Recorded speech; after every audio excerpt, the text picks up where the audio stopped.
오늘은 5절 말씀을 중심으로 하나님의 말씀 함께 나누도록 합니다. 서로 사랑하면 서로 닮습니다.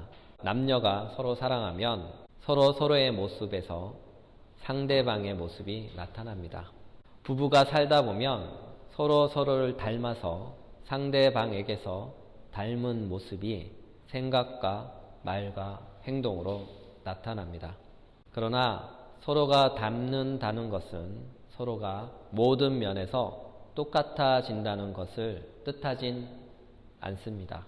이것은 서로의 인격 속에서 서로 닮은 모습이 나타난다는 것을 뜻하는 것이죠. 오늘 이것을 표현한 단어가 바로 몸모와 같은 모양으로입니다. 로마서 6장 5절. 만일 우리가 그의 죽으심과 같은 모양으로 연합한 자가 되었으면 또한 그의 부활과 같은 모양으로 연합한 자도 되리라. 본문에서는 그리스도와 연합과 관련하여 몸모와 같은 모양으로가 2번 반복됩니다. 한 번은 그리스도의 죽음과 관련하여 사용되었고 한 번은 그리스도의 부활과 관련하여 사용되었죠. 이것은 그리스도와 우리가 연합한 그 연합의 본질적인 성격이 무엇인지 강조하고 있는 말씀이에요. 여러분, 그리스도와의 연합의 본질적인 성격은 무엇일까요? 그리스도와 신자의 연합에 있어서 그 연합의 본질적인 성격은 바로 우리가 그리스도와 같은 모양이 되는 것이죠. 따라서 사도 바울은 이 본문을 통하여 분명히 우리에게 이렇게 말씀합니다. 너희는 그의 죽으심에 있어서 또는 그의 부활에 있어서 그리스도와 같은 모양이 되리라. 그러므로 그리스도와 우리 연합의 목적이 지향하는 종착점은 우리를 그리스도와 같은 모양이 되도록 하는 것이에요. 그렇다면 우리가 그리스도와 같은 모양이 된다는 것은 도대체 무엇을 의미하는 것일까요?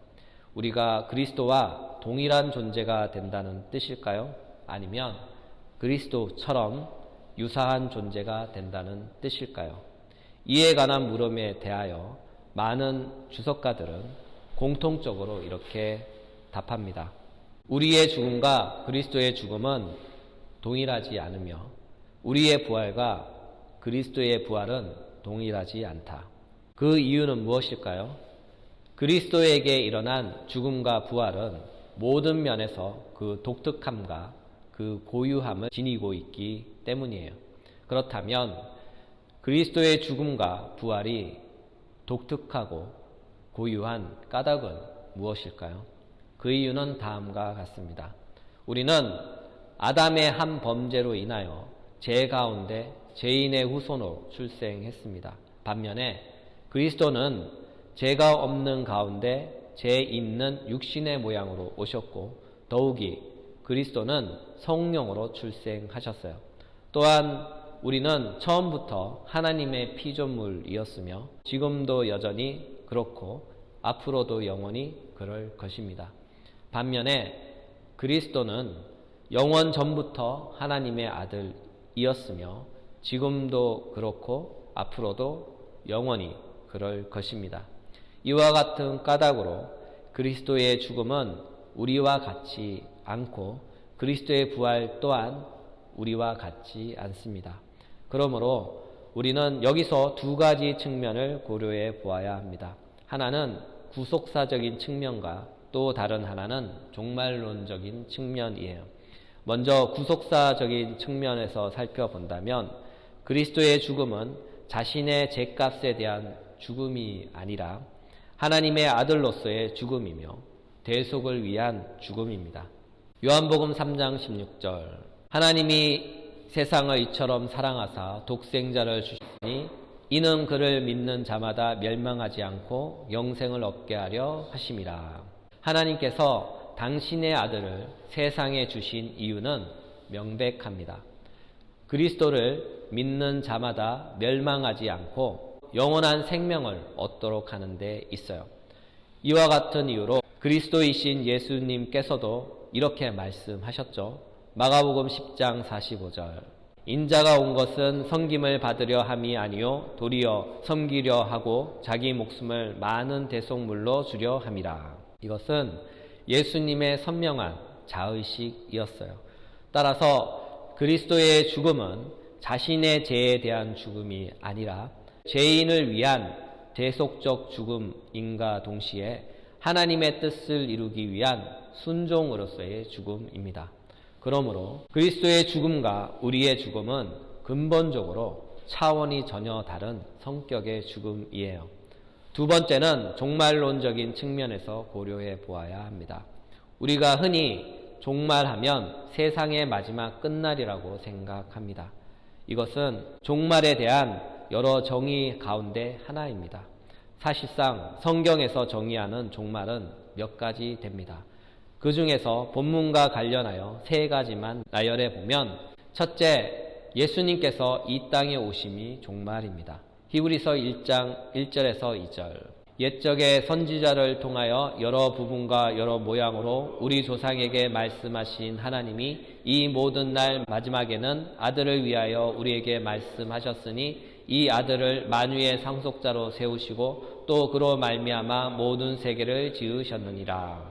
이 모든 마지막 날은 그리스도께서 이 땅에 오심으로써 구약의 시대는 이제 마침표를 찍고 동시에 그리스도와 함께하는 새 시대의 도래를 가리킵니다.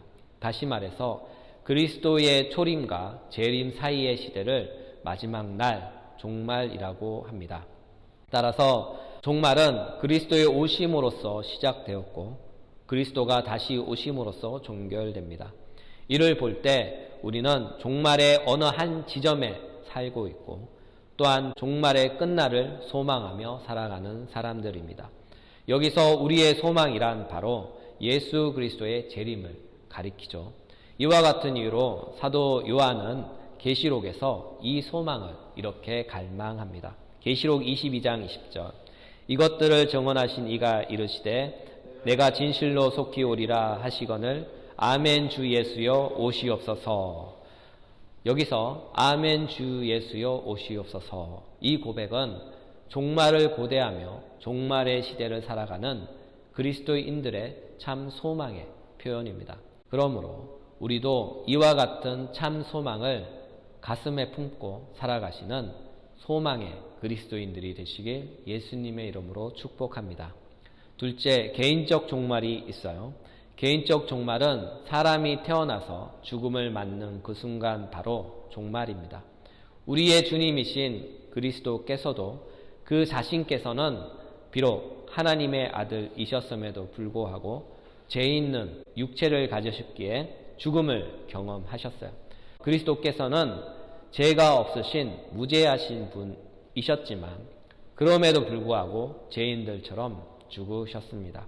왜냐하면 우리를 구원하시기 위해서 또한 우리를 대신하여 죄의 값을 지불하기 위해 무고한 자신의 육체를 대속물로 주사 죄에 대한 모든 죄값과 관계를 깨끗이 청산하여 단절시키기 위해서 죄인처럼 죄 있는 모양으로 죽으셨어요. 그럼으로써 그리스도께서는 죄인에 대한 모든 것과 죄에 대한 모든 것을 정리하셨습니다. 따라서 그리스도의 죽음은 한 개인의 죽음이었지만 그의 죽음은 한 개인의 죽음으로 한정되지 않는 모든 죄인을 위한 대리적 죽음이었으며 죄에 대한 값을 치르는 대속적 속량을 위한 죽음이었어요. 그러므로 그리스도의 죽음은 개인의 한 죽음인가 동시에 죄인들을 위한 대리적 죽음이기에 그분의 죽음과 우리의 죽음은 근본적으로 다른 죽음입니다. 셋째, 종말의 현재적 측면이 있어요. 로마서 6장 5절. 만일 우리가 그의 죽으심과 같은 모양으로 연합한 자가 되었으면 또한 그의 부활과 같은 모양으로 연합한 자도 되리라. 이 본문에서 하반부에 연합한 자도 되리라 라고 말씀합니다. 여기서 못못이 되리라에 해당하는 헬라어는 에소메다입니다.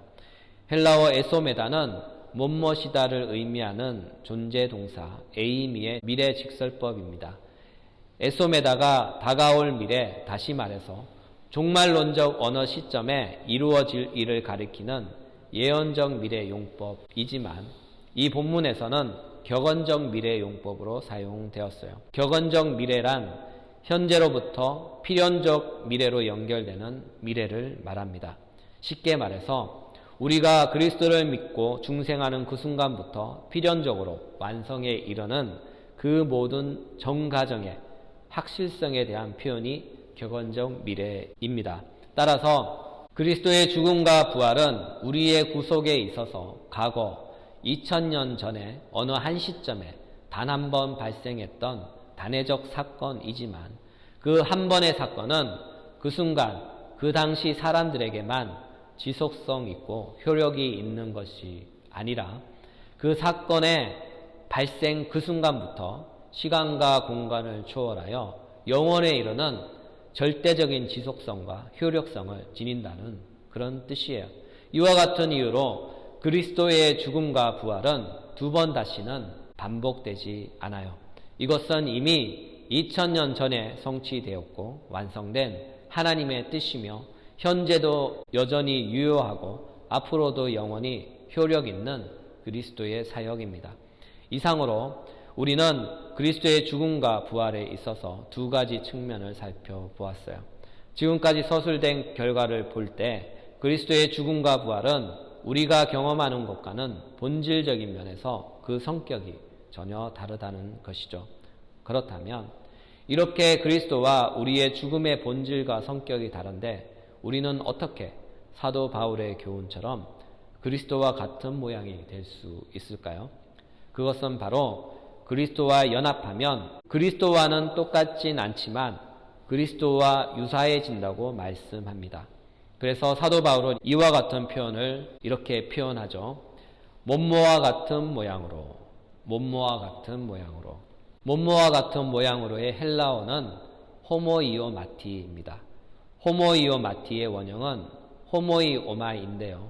이 단어는 기존에 있던 어떤 것과 같은 모양으로 만드는 것을 가리키는 단어예요. 쉽게 말해서 원본을 복사하여 원본과 똑같은 사본을 만드는 것이죠. 이와 같은 이유로 호모이오마는 이렇게도 번역됩니다. 형상 또는 모양 또는 닮음. 따라서 헬라어 호모이오마는 본질을 닮은 유사성을 가리키는 단어예요. 이 점에 있어서 많은 신학자들과 주석가들은 한결같이 동의합니다. 그러므로 우리가 그리스도와 같은 모양이 된다는 것은 그리스도와 똑같은 동일 본질이 되는 것이 아니라 그리스도를 닮은 유사 본질이 되는 것이에요. 그렇다면 그리스도를 닮은 유사 본질이란 또 무슨 말일까요? 이것은 그리스도와 피조물의 근본적인 차이를 강조한 말이에요. 그리스도의 근본은 신성에 있으며 피조물의 근본은 땅에 있어요. 그리스도의 근본에 관하여는 빌립보서에서 이를 잘 반영하고 있어요. 빌립보서 2장 6절 그는 근본 하나님의 본체시나 하나님과 동등됨을 취할 것으로 여기지 아니하시고 그리스도는 그 본질에 있어서는 하나님과 동일한 본질이십니다. 그 동일한 본질은 바로 신성입니다. 히브리서에서도 이 사실을 증거합니다. 히브리서 1장 3절 이는 하나님의 영광의 강체시요 그 본체의 형상이시라. 이와 같은 이유로 예수님은 이렇게 말씀하시죠. 요한복음 10장 30절 나와 아버지는 하나이니라. 따라서 그리스도는 본질에 있어서는 하나님과 동일 본질이십니다. 이것은 사실이며 영원히 변하지 않는 진리입니다. 여러분 이 사실을 믿으시기 바랍니다. 이와 같은 사실로 인하여 우리의 주님이신 그리스도께서는 이렇게 말씀합니다. 요한복음 8장 23절 예수께서 이르시되 너희는 아래에서 났고 나는 위에서 났으며 너희는 이 땅에 속하였고 나는 이 세상에 속하지 아니하였느니라. 그러므로 그리스도에 관하여는 그는 처음부터 하늘에서 하나님의 아들로 나셨고 그와 같은 까닭에 그리스도의 본질은 하늘로부터이며 하나님과 동일 본질인 신성에 있습니다. 반면에 피조물의 근본은 땅이며 땅에서 태어났습니다. 창세기 2장 7절 여호와 하나님이 땅에 흙으로 사람을 지으시고 생기를 그 코에 불어넣으시니 사람이 생명이 되니라. 창세기 3장 19절. 내가 흙으로 돌아갈 때까지 얼굴에 땀을 흘려 먹으리니 내가 그것에서 취함을 입었음이라. 너는 흙이니 흙으로 돌아갈 것이니라 하시니라. 우리는 흙에서 창조되었기에 우리의 근본은 흙입니다. 아울러 이 세상에 태어났기에 우리는 이 세상에 속한 것이에요. 이와 같은 까닭에 우리는 처음부터 이 땅을 근본으로 삼고 있으며 이 세상에 속하였으며 이 땅을 떠날 수가 없는 것이죠. 따라서 그리스도의 본질과 우리의 본질은 다릅니다. 그러므로 그리스도의 죽음과 우리의 죽음의 본질이 다르며 그리스도의 부활과 우리의 부활의 본질이 다릅니다. 그러나 사도 바울은 말씀합니다. 로마서 6장 5절. 만일 우리가 그의 죽으심과 같은 모양으로 연합한 자가 되었으면 또한 그의 부활과 같은 모양으로 연합한 자도 되리라. 여기서 만일 우리가 그의 죽으심과 같은 모양으로 또는 그의 부활과 같은 모양으로 라고 말씀합니다. 이것을 원문에 더 가깝게 직역하면 이렇습니다. 만일 우리가 그와 더불어 그의 죽으심을 닮은 것에 또한 그와 더불어 그의 부활에 닮은 것에. 이 말씀은 우리가 그리스도와 동일 본질은 아니지만 그리스도와 닮은 유사 본질은 가능하다는 뜻입니다. 그렇다면 그것이 어떻게 가능할까요? 그것이 바로 연합을 통해서 가능합니다. 이 본문에서 연합에 해당하는 헬라어는 심프토스입니다. 이 단어는 함께라는 전치사 신과 자라다라는 동사 푸어의 합성어로서 식물들이 함께 자라다라는 의미를 담고 있어요. 이와 같은 사실로 인하여 어떤 주석가들은 이렇게 주장하기도 합니다. 접붙임을 받은 가지가 나무로부터 영양분을 흡수하면서 유기적인 관계 속에서 함께 자라 나가듯 신자가 그리스도와 연합하여 그 안에서 연합된 성장을 이루는 것이다. 그러나 이 단어는 이와 같은 성장의 진행 과정을 표현하기보다는 단순히 영적 연합을 표현하기 위해 사용되었다고 보는 것이 더 타당합니다. 참고로 칼빈도 그의 주석에서 이 단어는 단순히 접붙임 받는 것이라고 해석하는 것을 더 권면합니다. 따라서 심프토스는 단순히 접붙임되다는 의미를 가집니다. 그러므로 우리는 그리스도와의 죽음과 접붙임되어 그의 죽음과 닮은 죽음을 경험하며 또한 그의 부활과 접붙임되어 그의 부활과 닮은 부활을 경험하는 것이에요. 왜냐하면 그리스도에게 일어난 죽음은 실제적인 죽음이며 우리가 볼 때 그 사건은 2000년 전에 일어난 일이기에 우리가 그리스도에게 접붙임되어 실제로 죽는다거나 또는 우리가 그와 똑같은 죽음을 경험하는 것은 거의 불가능합니다. 또한 우리가 그리스도에게 접붙임되어 실제로 지금 그와 같은 몸으로 부활한다는 것은 사실상 불가능합니다. 왜냐하면 우리의 육체의 완성은 그리스도의 재림의 날에 이루어질 까닭에 지금의 우리의 육체는 여전히 죄의 유혹들 앞에서 나약하며 병들어 아파하고 죄의 결과인 죽음을 경험하기 때문이에요. 따라서 우리가 그와 접붙임되어 그리스도와 같은 몸을 실제로 소유한다는 것은 불가능합니다. 그렇다면 사도 바울은 이 말씀을 통하여 우리에게 실제로 교훈하고 싶었던 것은 무엇일까요? 사실상 사도 바울은 우리에게 이렇게 말씀하고 있습니다. 이것은 실제적인 사건이지만 우리의 영이 그리스도에게 접붙임될 때 육체적으로 발생하는 것이 아니라 영적으로 발생하는 일이며 우리가 믿을 때 영적으로 우리가 그리스도의 죽음에 접붙임되고 그 결과 그의 죽음과 함께 우리의 영이 실제로 죽고 동시에 우리의 영이 그리스도의 부활에게 접붙임되어 그의 부활과 함께 실제로 우리의 영이 영적으로 다시 살아나는 것이다. 그러므로 이것은 모두 영적이며 영적으로 발생하는 것입니다. 그럼에도 불구하고 이것은 모두 실제적인 사건인가 동시에 실제적으로 체험되는 사건이며 사실입니다. 이와 같은 사실로 인하여 우리가 지금 당장 실제로 그리스도처럼 육체적 죽음과 같이 죽는 것은 아니지만 그리스도의 죽음에 우리의 영이 영적으로 접붙임됨으로써 그의 죽음을 영적으로 함께 실제로 동일하게 경험하는 것이며 우리가 지금 당장 실제로 그리스도와 동일한 육체적 부활을 경험하는 것은 아니지만 우리의 영이 그리스도에게 영적으로 접붙임 되었기에 실제적인 그의 부활과 함께 우리의 영이 영적으로 부활하는 것입니다. 그리고 마지막 종말의 날인 그리스도의 재림의 날에 우리도 그리스도와 같은 육체의 옷을 입을 것이에요. 그러므로 이와 같은 실제적인 영적 사건을 통하여 우리에게 두 가지 일이 가능해졌습니다.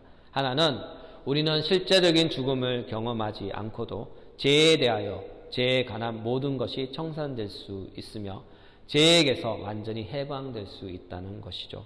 두 번째는 우리는 실제적인 육체의 부활을 경험하지 않고도 그리스도 안에서 그리스도와의 부활을 실제로 영적으로 경험하며 생명의 새로운 삶을 살아갈 수 있게 된 것입니다. 이와 같은 이유로 사도 바울은 이렇게 말씀합니다. 로마서 6장 4절에서 5절. 그러므로 우리가 그의 죽으심과 합하여 세례를 받음으로 그와 함께 장사되었나니 이는 아버지의 영광으로 말미암아 그리스도를 죽은 자 가운데서 살리심과 같이 우리를 또한 새 생명 가운데서 행하게 하려 함이라. 말씀을 정리하겠습니다. 그리스도인들은 한때 사단과 연합한 아담 안에서 죄의 영향을 받으며 죄의 성품인 죄의 열매를 맺었던 사람입니다. 그래서 그들의 삶과 행동에는 언제나 사단을 닮아서 생각부터 말과 행동에 이르기까지 모두 악했어요. 그러나 이제는 달라졌습니다. 이제는 복음을 통하여 우리는 그리스도에게 접붙임 되었고 그리스도 안에 있어요. 그리스도에게 접붙임되어 그리스도 안에 있다는 것은 이전과 같은 사단을 닮은 성품과 죄의 열매가 더 이상 나타나는 것이 아니라 그리스도를 닮은 그리스도의 성품과 열매가 나타난다는 뜻이에요. 다시 말해서 우리가 그리스도처럼 되는 것입니다. 그래서 생각하는 것도 그리스도를 닮아서 그리스도처럼 생각하고 말하는 것도 그리스도를 닮아서 그리스도처럼 말해야 하며 행동하는 것도 그리스도를 닮아서 그리스도처럼 행동해야 합니다. 또한 그리스도께서 가시는 곳에 우리도 가야 하고 그리스도께서 서신 곳에 우리도 서야 합니다. 사랑하는 여러분, 그리스도께서 가신 곳이 어디며 그리스도께서 서신 곳은 어디입니까?